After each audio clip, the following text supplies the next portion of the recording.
کسی ڈیل کا سوال ہی پیدا نہیں ہوتا۔ Imran Khan. Pakistan Tehreek Insaf P T I کے چیئرمین عمران خان نے کہا کہ کسی ڈیل کا سوال ہی پیدا نہیں ہوتا۔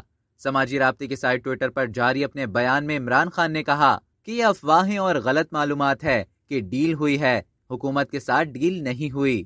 انہوں نے مزید کہا کہ ہم اسلام آباد کی طرف بڑھ رہے ہیں، اسمبلیوں کی تحلیل اور انتخابات کی تاریخوں کے اعلان تک اسلام آباد میں ہی رہیں گے۔ اس سے قبل ثوابی انٹرچینج پر لانگ مارچ کے شرکاء سے خطاب کرتے ہوئے عمران خان نے کہا تھا کہ کیا آپ کنٹینرز ہٹانے کے لیے تیار ہیں؟ ساری رکاوٹیں پار کر کے اسلام آباد ڈی چوک پہنچیں گے، ہم ڈی چوک اسلام آباد پہنچیں گے، کوئی رکاوٹ ہمیں نہیں روک سکتی۔ انہوں نے مزید کہا کہ امریکہ کے نوکروں نے پاکستان میں کنٹینرز لگا دیے ہیں، لوگوں کو لانگ مارچ میں شرکت کرنے سے روکا جا رہا ہے۔ ان کا یہ بھی کہنا تھا کہ ہمارے لوگوں کو گرفتار کیا جا رہا ہے، لوگوں کو گھروں سے گرفتار کیا جا رہا ہے، خواتین کو تنگ کیا جا رہا ہے۔ سابق وزیر اعظم عمران خان نے کہا، ہم نے ان کی لانگ مارچ کو نہیں روکا، ہمیں عوام سے ڈر نہیں تھا، ہمیشہ پرامن احتجاج کیا، ہمارا احتجاج پرامن ہوگا۔ عمران خان کا کہنا تھا کہ عدالتوں سے کہتا ہوں، ہمیں کس قانون کے تحت حکومت روک رہی ہے، احتجاج کرنا ہمارا حق ہے۔ اب تک کے لیے اتنا ہی۔ مزید خبروں اور نیوز اپڈیٹس کے لیے